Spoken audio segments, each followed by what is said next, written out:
আচ্ছা, তোমাদের মধ্যে কে এই কথাটা বিশ্বাস করো যে সপনে আপনি औकात के अंदर ही देखना चाहिए?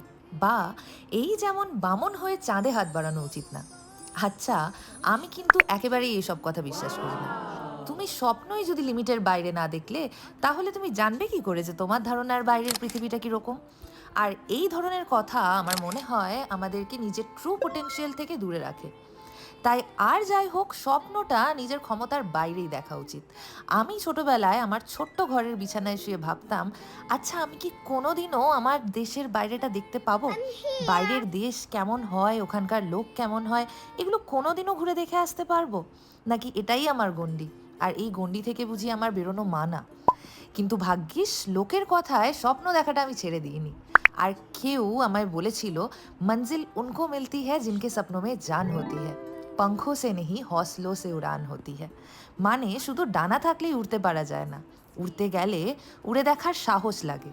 তাই স্বপ্ন দেখো, স্বপ্ন দেখার সাহস রাখো। যারা আজকে বলে যে তুমি পারবে না, বিশ্বাস করো, কাল তারাই বলবে, আমি তো জানতাম তুই ঠিক পারবি।